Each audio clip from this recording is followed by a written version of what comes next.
Today I'm gonna show you 25 mistakes that keep you in low ELO. Every flick shot is a mistake, you don't actually need to pick wide. Short picks are great, and I didn't see any YouTuber talking about this before. So watch this video till the end to become a level 10 player. Most people just want to smoke every position, plant the bomb and stay on site.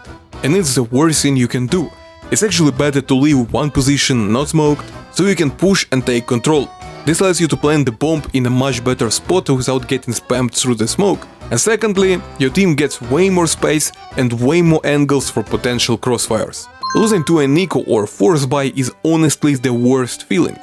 The enemy gets a massive economy boost and you instantly go broke. To avoid this, you just need to follow one simple rule. Think about your advantage at the start of each round. For example, let's say you just won a pistol round as a T. The cities will either have pistols or SMGs. In both cases they are going to look for close range duels, so buying an AK and pushing under is the most stupid thing you can do. When you play anti-force, your biggest advantage is the fact that you can buy utility, and not using it is just stupid. 2 sets of nades are more than enough to execute any site. Let's look at a typical city round on Anubis.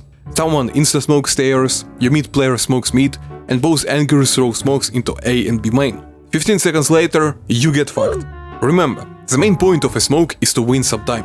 Insta-smoking main only makes sense if your teammates are pushing mid or water, but if you are playing default, wasting all smokes at the start of the round is stupid. You will just have zero info about what is happening on the map, while terrorists can comfortably regroup in front of any site and push you as soon as the smoke fades. Good anchor player will simply strafe for info and throw smoke only when he sees the enemy. This way he will be able to hold rush until his teammates rotate. Another stupid mistake on city side is taking bad duels. A good example is picking connector on Anubis or window on Mirage. The problem is very simple. Your enemy knows exactly where you can pick. He just needs to hold his crosshair in one small area. But for you it's just impossible to put crosshair in the right place. Your enemy could be anywhere. So in this position, you should pick only with a flash. Just ask your teammate to throw one or learn pop flashes yourself. Buying too much utility on the pistol round is a bad idea. Many people think that everyone aims for the head, so they won't need armor. But even one random bullet to your body is enough for insane aim punch that won't let you shoot back. Ignoring nades on a full buy is also bad. On the T side, you always need to have 2 full sets of utility. And on the city side, it would be better if your anchor would buy a weaker gun, but get all the grenades. Guys, do you want to know a fast and safe way to turn your skins into real money? Then sellyourskins.com is exactly what you need. Selling your skins there takes literally a few clicks. You just log in through your Steam, pick what you want to sell, and choose how you want to get paid. You can get money on PayPal, direct bank transfer or crypto. And they also have a really cool bonus system, where the more you sell, the bigger bonus you will get. And that's not all. If you use my code CROCUS, you get an instant 5% bonus on top of your sale. So, if you are looking for the best way to sell your skins, check the link in the description. If you have a bad economy and no advantage, you should not go for a retake. But even if you want to take the risk, you absolutely have to call it to your teammates, so you don't cry later about why they didn't go with you. I have no idea why, but on Faceit everyone decided that Dust 2 has to be played strictly by spawns. In literally every pro team, players stick to their positions no matter which spawns they get. But if you suggest that on Faceit, people will think you are crazy. At the same time on Mirage, people often ignore spawns, even though they are very important for mid players. There is nothing wrong with a connector player starting in window if he has a good spawn for it. Perfect sensitivity doesn't exist. On low sense your tracking will always be better, and on high sense your flicks will be better. So my advice is to pick something in the middle and never change it again in your life. Everything between 700 and 1100 EDPI is good.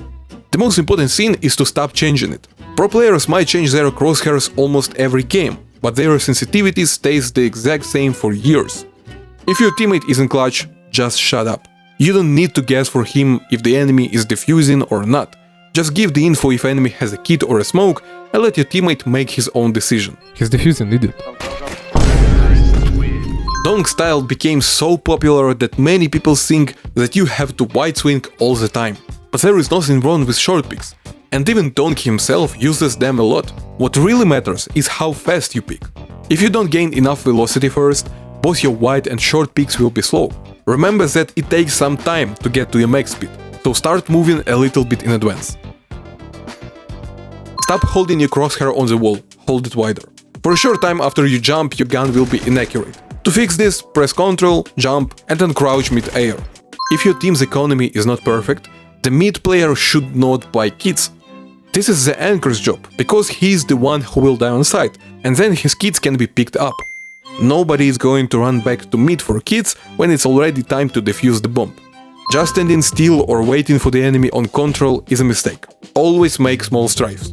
This way it will be harder to profile you and you will counter picker's advantage. Buying gear will not make you better. I used to think that switching from a cheap mouse to a super light would instantly boost my aim, but in reality I didn't notice any difference. A better PC and a high hertz monitor will make a difference, but we have all heard stories about pros who destroyed Faceit on 60 Hz and 100 FPS before they got noticed. So let's be honest, gear is not your problem. You don't need to buy 5 deagles on eco. Just buy 1 deagle for the whole team, die, and let your teammates pick it up one by one. You will go and die on top mid anyway, but this way 4 people will save $700 and buy nades in next round. This tactic is called deagle recycle. Another popular mistake is this buy. People who do this are bots. I have no idea what they are thinking. Instead of buying just Kevlar and SMG to actually make some impact, you buy a helmet, deagle and full nades just to die. I have never seen people with this buy actually kill someone, so please stop doing this. Giving up early and stopping trying is a mistake. Under Faceit level 10, the ELO you win or lose depends a lot on your stats. The difference can be up to 10 ELO if you play premium. So even if you are losing and your team is throwing, you should still try hard to get good stats. This way you will lose less ELO. If you die more than 16 times and don't get at least 3 or 4 more kills than deaths, you are just making too many mistakes. That many deaths is only okay for top entry fraggers, but they have way more impact than you.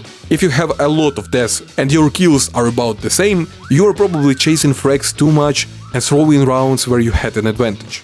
Keep an eye on the radar to see where your teammates are looking. A lot of times you end up holding the exact same spots. Of course, it's okay to do this if you have info or at the start of the round, but if trades already happened and let's say you are in a 3v3 situation with no info, you can't just stay and watch same position your teammate does. Most tankers leave their sites way too early.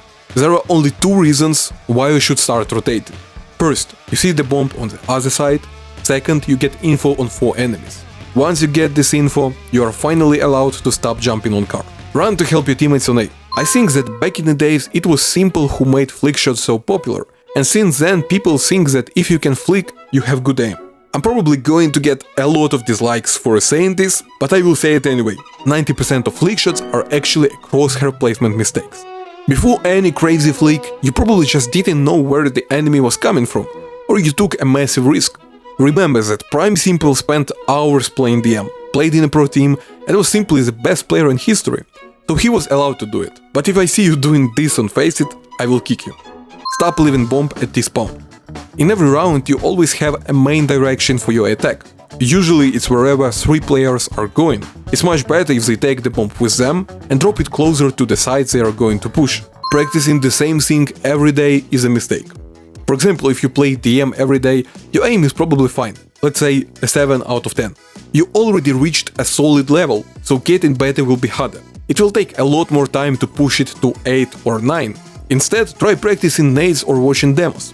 Most players don't do this, so their utility and game sense are like a 2 or a 3, and because you are just starting to work on these things, you will improve super fast at first, and it will instantly give you a massive skill boost. Pure mechanical skill is not enough to win games. By the way, check out this video where I talk more about why you need to stop playing DM.